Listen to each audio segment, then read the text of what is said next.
Hello everyone, and today I will be reading an Arlecchino listener by me. So let's get into it. The wind howled through the ruins as you shielded the children behind you. Your body ached, bruised and battered from the last hit you had taken, but none of that mattered now. All that mattered was keeping them safe.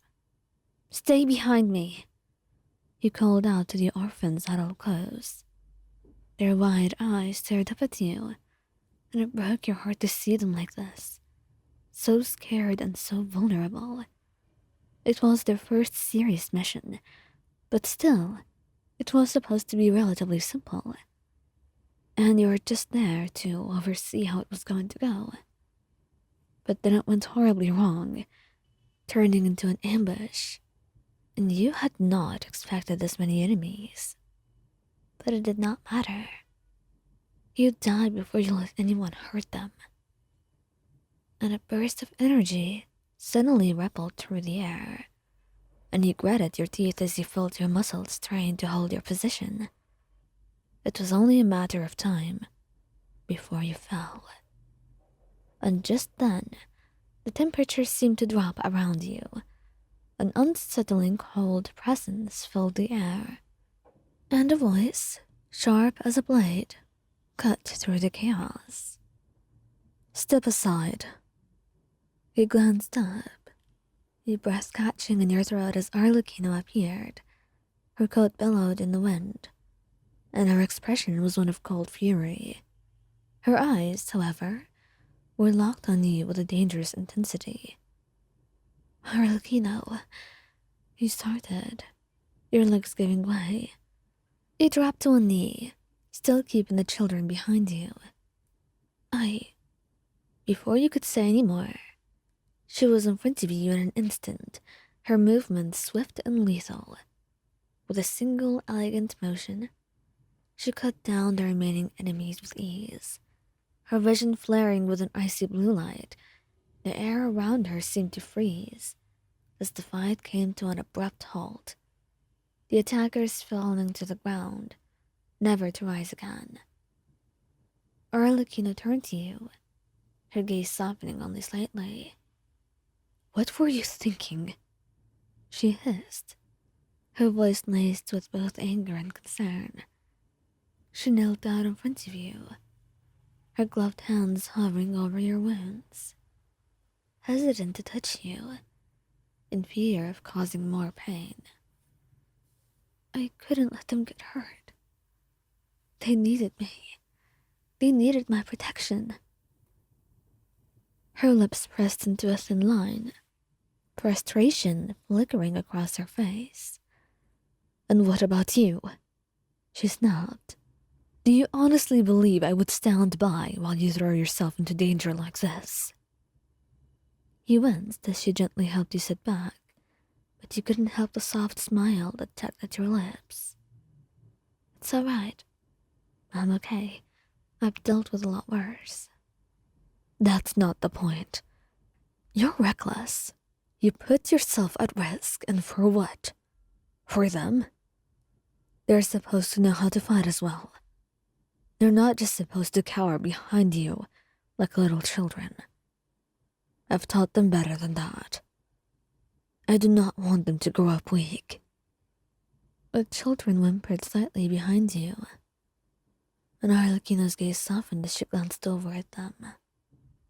Her hand reached out, and for a moment, you thought she was going to scold them as well. But instead, she placed her hand on one of their small heads, her touch surprisingly gentle. "Are you all right?" she asked quietly, her voice calmer now, and they nodded quickly, still too afraid to speak. "They were scared," you said, your voice barely above a whisper. "And I couldn't in good conscience just let them fight while I stood there." Arlecchino's eyes flickered back to you, and her expression shifted. The anger ebbed away, replaced by something far deeper, something almost tender. "You're always thinking of others," she murmured, her hand resting on your shoulder now, applying just enough pressure to keep you from moving. But who's going to think of you if you're not careful? He laughed weakly, your body still aching. I have you, don't I? She sighed, her fingers brushing a stray lock of hair from your forehead. That you do, but I would prefer not to have to save you like this. The intensity of her gaze made your heart skip a beat. She was not usually one to show her emotions so openly. But in moments like this, when the fear of losing you was real, it became impossible for her to hide it. I am sorry, Arlie. I really am. You whispered. I didn't mean to worry you. Arlecchino shook her head, the corners of her mouth twitching slightly, as if she wanted to scold you again, but could not bring herself to do it. Let's just get out of here. And as she helped you stand, you winced, the pain shooting through your side. She frowned but said nothing, simply moving closer to support your weight. And the children just followed behind you. And once you were out of immediate danger, she stopped, pulling you gently into her arms. Her voice was low, her breath warm against your ear, as she whispered, Next time, don't you dare do something so foolish. You're no use to anyone if you get yourself killed. You chuckled softly, your head resting against her shoulder. I didn't plan on dying. I don't care what you planned. You're important to me. More important than anything else. I admire what you did today. And I can totally trust you and love you. But I care about you, Mylon. Do not forget that. She looked into your eyes as she said that, her expression serious. And you smiled, despite the lingering pain. I will not, I promise. Her grip tightened slightly, her usual stoic demeanor cracking for just a moment, as she pressed her forehead against yours. That's good to hear.